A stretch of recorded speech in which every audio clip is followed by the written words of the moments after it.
The Anatomy of a Deal, our next round of rental real estate purchases. That's today's show. Let's dive into it. Hey everyone, I'm Clayton Morris. I'm Natalie Morris. And welcome to the team. This is the show where we focus on buy and hold real estate for the purposes of creating passive income and legacy wealth for you and your family. And we've looked back at a few of our more popular episodes over the past couple of years. And some of those episodes that have been popular have been the ones where we talked about simply putting together our next purchases, some of our next deals that Natalie and I in our personal life are going to actually acquire and add to our rental portfolio. And so that's what we thought we would do on today's episode. And the impetus for all of it actually was over the past month. You came to me after speaking with our accounting team over at Provision, and what did you say to me? Oh, this is what they said. They said, okay, you guys, your taxable income is going to be pretty high this year for a couple of reasons. So you need to make sure you focus on acquiring real estate. And I was like, oh, great. That's all Clayton needs to hear. Yes, let's because go. That's right. Let's go. That's what he wants to do all day, every day. But this year, our tax rate will be high if we don't acquire real estate. Like I said, for a few reasons. We're in the highest income bracket for taxes, but also Clayton has quit his day job, so we have a 401k to roll over into an IRA, which was what we were going to do. But that 401k is not a Roth. It's a regular IRA. And that, I know, that was just a decision he made 10 years ago when he wasn't really familiar with the distinction. So what is the distinction, first of all? Because that, I wish I could go back in time. If I could turn back time. Is that Cher? You should be wearing, yeah, you need to be wearing that sheer outfit with the sheer V down the crotch if you're going to sing that. Could you see her nipples through that shirt? I think so. Yeah. There's your Halloween costume, my friend. A naked Cher Halloween costume. That would frighten the children. Can you imagine showing up to the kindergarten? The social? The kindergarten social. Right. Hey, everybody. What are you? I'm naked Cher. Yeah. Yeah. I'm turned back time here. So what is the difference between a Roth and a traditional 401k? Okay, it has to do with the money that you put into it. So you make money, you put that money into your taxable account, your Roth or your traditional. If you have a traditional account, the money you put in there is pre-tax. So that money has not been taxed by the government. It comes straight out of the lump sum of your paycheck before any taxes are taken out of the paycheck, right? So then when you take that money out, you owe taxes on it. Whereas if you choose a Roth, you are putting in post-tax contribution dollars. So your money has been taxed and then you put that money into the account. So then when you withdraw it at 59 and a half, you don't ever pay taxes on it again. Now, the kind of bunk of it all is that when you withdraw, you're taxed on the crop, not the seed, right? Right. I don't want that because I intend for that crop to be huge. I want to be taxed on the seed, and then I want to grow a huge crop and take it out tax-free. So I'm not down with the traditional account. So we had to take the lump sum of that 401k, and I was trying to work out the math because most of our investment deals, the real estate that we own makes a minimum of 11, 12%, right? But let's say right. But let's say we took that money and we lent it out to a friend or another investor at 8%, right? An 8% note or whatever. Like conservatively, if I took that money, it's around $320,000 and I make 8% for the next 19 years until Clayton turns 59, then that money is worth $1.8 million at the end of 19 years of investing it at that rate, right? So do I want to pay taxes right now on converting that into a Roth account on $300,000? Or do I want to pay taxes on $1.8 million? Well, it's going to hurt this year to take that tax hit, but I want to pay that now because I do not want a tax bill on $1.8 million if I can succeed in growing that crop. So that's why we're going to have a big tax hit this year. So our accountant's like, well, in order to offset that, you have to buy at least $2 million worth of property. And Clayton was like, let's go, giddy up. Let's do it. Let's find a way to do it. And there are a number of different ways to buy real estate. Obviously, cash on hand. You've got a 401k. You've got different ways of financing, maybe delayed financing. So you purchase a property and then you pull money back out on the backside. We have a lot of investors that work with us that do that. But this time today, we actually, and we don't ever invest in the state of New Jersey. And that's not something that we normally do, but we've got a large acquisitions team. And we actually had something that came across my desk a few weeks ago, right as this whole discussion from our accounting team at Provision was talking about this. And I said, hey, let's take a look at this. And it was actually something from one of my accounts managers, from one of our acquisitions team members, that said, look, there's a portfolio of properties. We've got a tired landlord here that wants to unload his package of properties that he owns, and it just so happens that it's in the state of New Jersey. And so immediately, like, alarm bells go off for me, right? Because we live in New Jersey. New Jersey's expensive. And yeah. I don't own anything here except our primary residence, and taxes are incredibly high, and it's not terribly friendly as a landlord-friendly state, meaning like evictions can take longer if you don't know what you're doing. So there was a couple of variables that it's like beep beep beep, alarm bells going off. But once I started to dive a little deeper into the numbers and realized actually some of this guy's portfolio is actually pretty attractive, and well, I thought the barrier to entry was going to cost us like $400,000 per property or something, so I was like, I'm not going to even look at these things. But then as I started looking at the package, he had he had a couple dozen properties. Some of them were large, multi-use, and some other, stuff that doesn't interest me, having like a storefront, and I'm not interested in commercial stuff. But some of them were residential properties. Mixed use, right? Mixed use, yeah. I've never had luck with mixed use properties. It's not something where you got like a storefront and a house, like an apartment upstairs. I have a lot of investors that just don't know what to do with those. They're not terribly attractive to investors. So anyway, I looked at a portion of this portfolio and I was like, wow, actually, this is pretty interesting. And we thought maybe we could get some financing on this, put together like a package and pick these properties up and add them to our personal portfolio. And that would take a huge chunk out of that tax hit that our accounting team had asked us to look at. So we started running the numbers, and we're pretty close to pulling the trigger on this thing. Right. And so that's why we thought it would be fun to do like an anatomy of the deal type podcast, because it's like deal porn. Everyone likes to hear about the deals. If you listen to other real estate podcasts, I feel like the first thing they always ask these investors is like, tell us about your first deal. Because you want to know like where'd you find that? What were the numbers, right? It's super inspiring.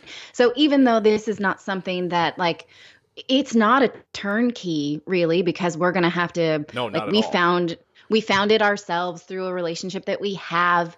We don't have a team in this town, so we're going to have to go and interview contractors ourselves. We're going to have to find a new property manager because the owner had been managing them. Like, we're going to have to put a lot of elbow grease into this deal. So it's not turnkey. It's just something that we wanted to share with you because we like to share with you how we're growing our wealth portfolio. And I think people appreciate that stuff. So, okay, let's talk about the deal. Yeah. Are you ready? Yeah, let's dive into some of the numbers. And then I do want to talk about the property management piece of all of this. That's my biggest concern. And so we'll get there in a moment, but let's talk about just some of the numbers on these. Okay, so this came in a package. We got this long Excel spreadsheet, and I was like, "What is this?" And I wasn't quite sure how. Like it was just a big old sheet of numbers. And when I started to dissect it, I realized it came actually with an explanatory Word document where it talked about where these came from, why this person wanted to sell them, and what had been the history of these properties. So they had been military housing built. I think that I'm looking here if it says year built. They're not more than 40 years old. Mm-hmm.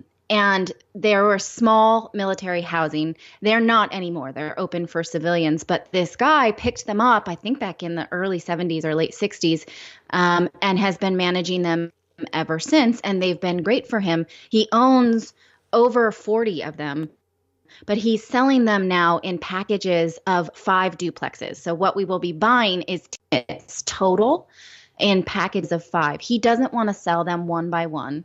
He doesn't want to go through a realtor and pay commission on like 40 properties, right? Mm-hmm. He just wants to get rid of them. And he even wrote this cute little note like, why am I selling this? Probably I'm an idiot for it. They've been great investments for me, but I want to retire in Florida or whatever's left of Florida now after this weekend.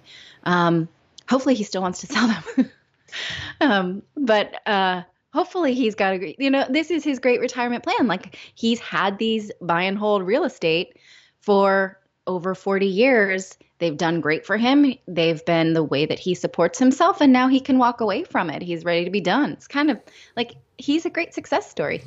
Right. So a couple of questions here. Like for us, like you and I, we don't ever plan on selling our properties. But there's a lot of questions that come up oftentimes when, you're learning like the wholesaling business, you're getting involved in real estate for the first time. It's like, why would a seller sell the properties? If you ever go to a real estate investment meeting and you talk to some of the old investors in the room, a common thing that they'll say, if you ask them like, what's your biggest regret? Overwhelmingly, the biggest regret is that they wish they hadn't sold the property that they sold. They wish that they would have held on to that property and not sold it. Right. So there's part of me that's like, well, dude, if they're so great for you, just get a property manager and still move to Florida. Right. Because you can keep.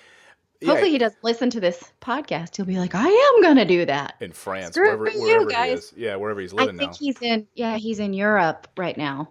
So anyway. He's living the life, this guy. Yeah, so let's talk about that a little bit more because he didn't manage them. He managed them himself, which I always think is a problem, right? Because now all of the onus is on him. He's a tired landlord. He's tired of being a landlord, which is something that you and I never wanted to be. I never wanted to be a landlord. I want my property management teams to deal with all of that stuff. So that's going to be the trickiest piece of all of this for us. You want to be a regular lord, like on Game of Thrones. Exactly. I don't want to be a landlord. And so he's exhausted from it. He's just tired of managing all these properties. But so then, the idea is that you want to hold these properties for the rest of your life and be able to hand them down to your family. And right. sometimes in those situations, you'll find these guys who will say, you know what, I've heard it many, many, many, many, many times from people that'll say, you know what, my kids just aren't interested. My kids just aren't interested in dealing with these properties. But in their mind, they're probably thinking, hey, I've seen Dad manage these properties himself for years. I'm not interested in that. I live in California. Yeah. I want to focus on my software business, my startup in Silicon Valley. I don't want to be managing these properties back in New Jersey like Dad did. But that's because he didn't have a property management team in place. He didn't make them attractive in that way, and he's now wanting to unload these properties. Now, there's like big tax implications for him wanting to unload these properties the way that he kind of was maybe thinking about unloading them, which is if he sells them all at once, he's going to take a huge tax hit on these properties, right? The capital gains on him selling these properties is going to be enormous. So when we approached him, we actually found out that he was amenable to doing seller financing. Right. Now, why? If you want to go back to our episode on seller financing, I think you should, because then you can really understand why a seller like this would want to use seller financing instead of doing it all at once and selling the properties simultaneously. By doing seller financing, he can spread out his capital gains hit over a number of years. So if we do like a 10-year note with him or a 15-year note with him or a 30-year note, he'll spread out his taxable burden over those many years because he's kind of, it's not all at once. Does that make sense? Right. And then he's got some great cash to live on. He's still got cash flow. Right. So this was episode 151. What is seller financing? We did way back in May. You can look that up if you'd like. So he wrote actually in his cute little note about why am I selling these. He said owner is available or interested in seller financing if you would like. Now he just decided to package these up and put one price on each of them. So he sort of values each of them at $75,000 per duplex. And he's selling them in a package, like I said, or no, $75,000 per unit. So he's selling them in packages of 10, each worth $750,000. Right. Did I say that right? $75,000 times 10 is $750. Right. So that's what he wants, $750. And he wrote, owner is willing to finance $420,000 of it. So you're going to have to put down, we're going to have to come out of pocket more than 20% that you would put on your primary home, more than even 30% that you might get for an investment deal. He's only willing to finance a portion of it. So he wants to walk away with some cash, around $330 per package, right? So he will pay taxes on that cash, but then he's willing to do a note. So then, of course, my questions were, what kind of note? I like seller financing, right? Because then my rent is financing the note. I've got a little bit of cash flow. In 10 years, I own this. I got a lot of cash flow. Right. So I went to the acquisitions person. I said, okay, I'm interested. What's the deal with the note? And they said he wants to do only a 10-year amortized note. So not an interest-only note, an amortized note, meaning after 10 years, I own it. Now, 10 years is a short term for a loan of this size. So that means my payment's going to be pretty high. It's $4,455 a month. That is doable, though, because these properties are cash flowing no less than $900 per unit. In fact, most of them are over $1,000. The lowest one actually here is $815, but the rest of them are all in the 900s. So this property, this set that we're looking at, this one set of 10, is cash flowing $9,561 per month. And they laid out what are the property taxes, what are the insurance rates, and then what are the utilities that the owner is responsible for. So he gave us all of these averages of expenses. So I know that the annual expenses are $22,800. So if I divide that by 12, I get $2,700 a month. Okay. So can I afford that then? $9,500 cash flow minus $2,700 in expenses and $4,500 in a debt service still cash flows $2,300. Yeah. So yes, I can do that. Those numbers work for me. Now, obviously, we wanted to do a little digging on the internet. Do these look nice? Does this look like what it says it is? We did some due diligence to verify that this was true. But at these numbers, yes, this works. What did we figure out was our cap rate on that? It was 18. No, 19, right? It was 19%. 19%. Yeah. Yeah. So it's a 19% ROI. That's not a deal you walk away from. Yeah. Now, always, so some things to consider, right? On a duplex, we mostly own single families, so duplexes are attractive if you can find them. The thing is with duplexes is that you're always going to have a higher vacancy rate when you start dealing with multifamilies as opposed to single families. Without a doubt, you're going to have a higher vacancy rate. People are more transient in duplexes, triplexes, quads, etc., and on and on and up, right? Because there's a mental thing about having your own property, a single family residence. And I just know this from our numbers. I can tell you across the board, across the country, it doesn't matter where you are, you're going to have higher vacancy rates when you have multifamilies. It's just a part of the deal. So how can we mitigate that? So when you look at that cap rate, yes, that sounds exciting, right? People get excited about a cap rate like that. Now, what if one of the units is vacant on a more regular basis, right? So then your cap rate is going to go down. It's going to look more like a single family residence, and it's going to actually be a little bit below what a normal single family residence might, the ROI. If you're at like a 12% net, it's going to be below that, right? You're looking at, if you split that in two, you're looking at below like 10% return. But we still budgeted for that. We still budget for 1 to 2 months of vacancy. So, and they have leases on every single one of them. So I know for at least the time that we close, we will have fully rented units. Right. Well, so we think. Now, here's the rub. And this is why, and I'm glad you and I are just talking about this openly here. I mean, because we haven't done the deal yet. The deal is not complete. We're putting it all together. And look, with all of our experience in inherited tenants, I mean, look, let's be honest, like inherited tenants can be a bit of a nightmare sometimes.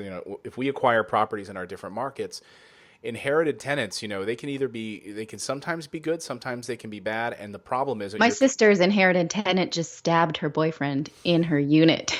This is not a property she got from us. No. This was in Idaho. This was in Idaho. Yeah. She found this herself. She did some great wholesale legwork. And then she was like, I don't know about these tenants I'm inheriting. And then, one of them stabbed somebody. That's probably, that's not a high quality tenant. Stabbing. When you get somebody that stabs the other tenant, that's probably not a good one. So We shouldn't be laughing. I know, but you know what? This is part of the business. You know, people want to get so panicked about real estate. You know, you're going to look, if you're a real estate investor, guess what? You're going to have an eviction at some point. If you've got 30 properties, guess what? You're going to have an eviction.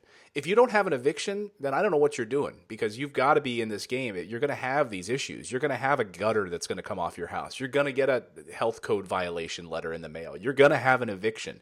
Hopefully you don't have a stabbing, but you're going to have these issues at some point. So it's just as a business, you've got to try to mitigate as many of these things as you can, or surround yourself with a great team that'll do it for you. So anyway, inherited tenants, they could be a pain in the butt. And if we buy a package of properties in one of our markets and we've got to go in and do a full rehab on the property, and we have some that have inherited tenants in the property, sometimes we want to try to keep those tenants in the property, but we want to put them now under our regime, so to speak. We want to get our property management team to get new, fresh leases signed on them, because we don't know what kind of history they had with some previous landlord, right? They might not even been paying for 3 months. So great, I'm inheriting a tenant. Have they been paying? Like, I don't even know the history of this tenant, right? So yes, it's one thing to have, I mean, we've heard stories here on the podcast from experts I've had on who, bought like a 100-unit apartment complex. And I forget the guest's name who told me he bought this big apartment complex in like Arkansas or something. And he was a guest on our show, and he said like they had faked all of the tenant ledgers. So he bought this, he went on this like syndication deal, bought this big apartment complex, thought he was getting all these great like inherited tenants, and it turns out it was he had a bunch of like fake tenant ledgers, and so he had to go through and like unpack all that stuff. So it's one thing you and can also trust them. We have this like sweet little old man who's writing us this letter about selling them, but he's managed them himself, and I don't know how he vetted these tenants, whereas my property managers I know are taking credit checks and doing background histories and that kind of, and driver's license records and all of that stuff. I don't know if this sweet little dude did that. I have no idea. Yeah, exactly. So you don't know, and you also don't know like the market rent, right? Chances are he's probably lower than the market rent. So now that puts us in an interesting quandary, right? Because on the one hand, we want to keep these tenants in the property. On the other hand, maybe we could get $200 more per unit now, than we might otherwise be able to, because he was well below market rent. And that's what you'll find with a lot of these tired landlords. I'll talk to them on the phone. They'll say, I've had these tenants in there for 8 years and they've been great. And I just, I've never raised the rent, and they've been great and they pay on time, and that's great. But you're also now 400, like in New Jersey, rents can be like $2,500 a month, right? Yeah, now you're $400 below market value on the rent in this property. So on the one hand, that's great, and it's sweet that you've been so kind to these tenants. On the other hand, you might be losing money because you're not keeping up with the market rent. So some things that we need to consider as we look at these tenants and go over this tenant ledger, see what their history is, what kind of a background check did he do. Like to your point with our property management companies, they're doing a full background check. They're doing a credit check. They're checking with previous landlords. Like they're doing all of this vetting to make sure that they're a good tenant as best as they can. We don't know what he's done with these guys, Yeah, exactly. So I will tell you, and that's my biggest concern. So yes, it is attractive that these properties are rented. That's fine. I'd almost rather have them be vacant, to be honest with you, because then we can start fresh with our own tenants. So that I'm just putting it out there. I know that they can be a pain in the butt. I'm going to tell you right now. Well, let's have a little more faith in people, though. I do have faith in people, but it's also a business, and I know enough of getting inherited tenants that yes, you want to bring them under our umbrella, and they might say that's great, but we need you to come down to the office and sign this new lease and get this up and running. And you may find out that guess what? They haven't been paying the previous owner. The previous owner's ditched town. I've got these 10 properties I now need to rehab, and that's fine, and I'm going to do that. I'd almost rather kick the tenant out of the property if they've not been paying and I can't get them under our roof, so to speak, and getting them signing our paperwork, so that we can now get them on a fresh new system of paying on time, first of the month. You can't. Oh my God, you're such a slave driver. Well, I don't want people. You want to get paid for your rental property? Here's the thing: you will find that there are tenants that were like the relationship they've had with the previous landlord. This little sweet old guy might be that they bring in $100 every week, right? He brings in Yeah. $100 and that's fine. And we have tenants like that, right? Who Right. they get paid, and so they bring in $100 over the course of the month, every week, and they make up their whole rent payment by the time they get to the end of the month. That's fine, and you can work with tenants on a case by case basis if you like, and we do. There's certain tenants that we have that relationship with, Yeah.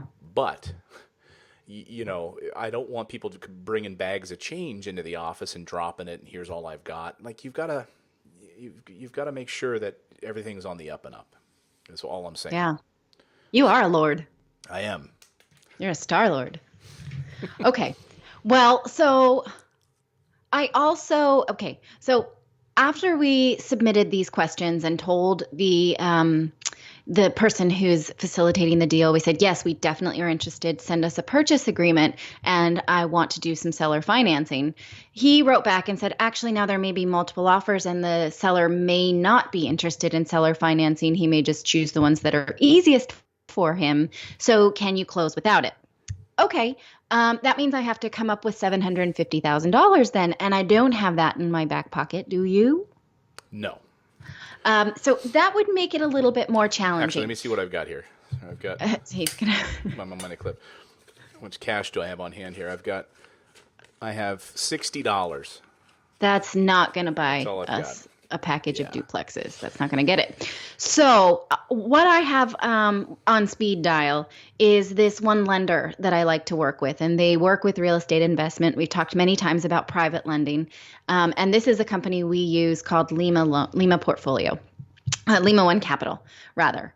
And when we closed a portfolio deal with them last year, it was great. They had a 30-year amortized note for, I want to say it's 7% is around what we've got on that right now.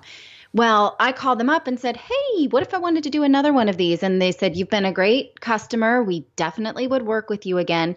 Now we have a 5-1 ARM, which is a 5-year adjustable rate mortgage. So it's locked in for 5 years at around 5%.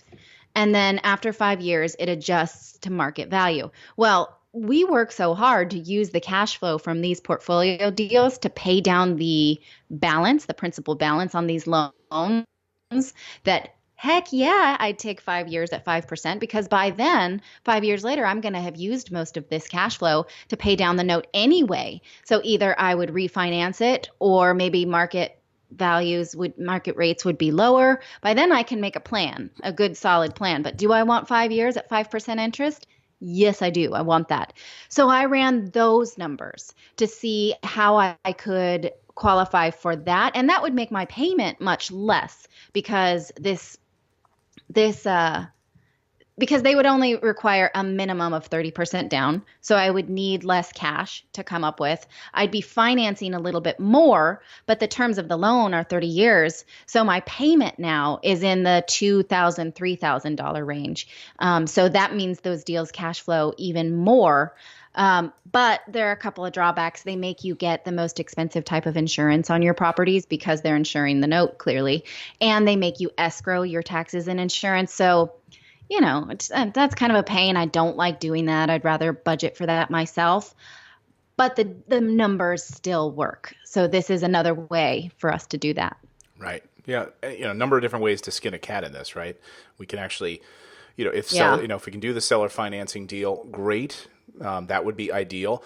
And if we can't, then let's try to find out another way of doing this as a package and putting all of this together and having to come out of pocket at, this 25% down in order to do this. Great.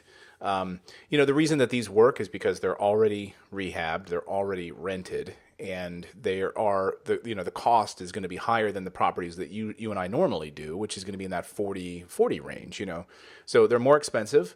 But we're putting it out there because we need to hit a certain number of costs anyway from our accounting team, so we're not scared about doing that. And at the end of the day, the ROI just comes down to ROI. So again, on the seller financing piece, let's go back to that real quick before we wrap up. Okay. So the reason seller financing is so attractive, not only for a seller.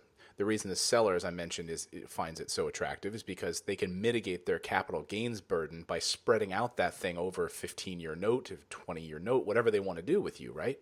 Yeah. It's also a relationship between you and a seller, not you and a bank. So all of the extra things that you have to do, like if we went with this direction with this other private lender, this bank, so to speak, this hedge fund, so to speak, we would have to do, there's a lot of other things we'd have to pay for in order to do that, right? There's like three or four. It's $600 per unit for you to pay the inspection fee. Yeah, I mean, that's absurd. That's a lot of money. And that's out of pocket, right? Even before you've been approved, but before you close, you have to pay that inspection fee. Yeah, right. That's kind of a pain. So we got to get approved, and then we pay for that.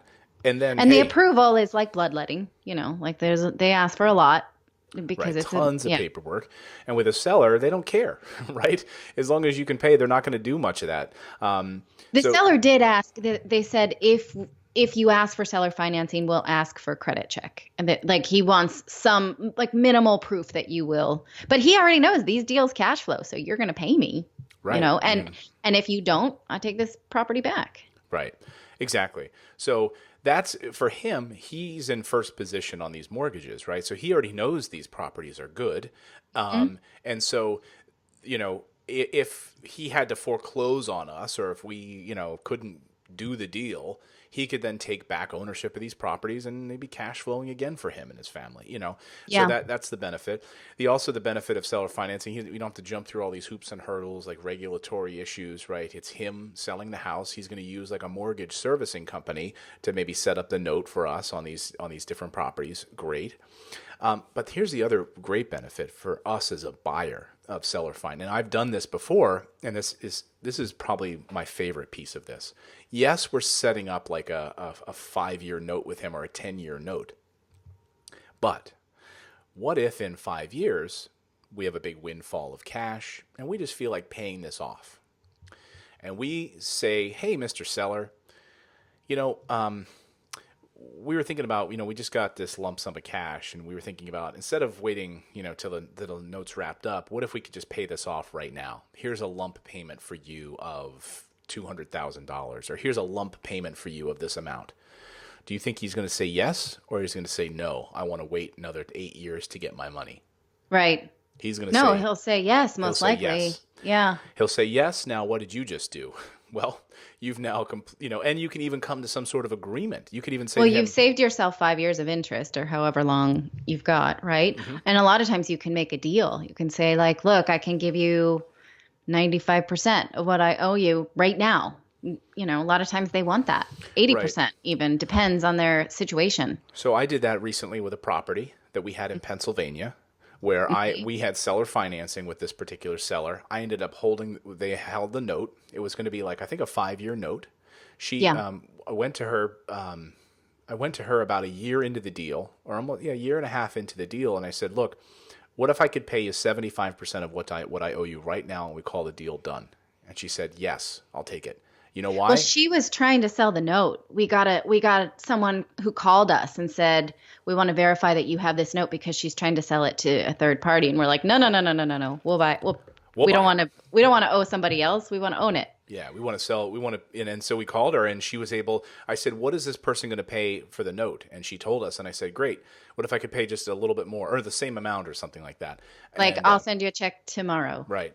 And so I paid it off, saved a boatload of money because we were able to pay it off sooner. See, that's the relationship you can have with a seller in that regard, because there's no bank involved. It's human being to human being. Yeah.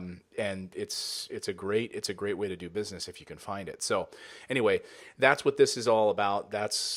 We're trying to piece this one together. Hopefully we can make it happen.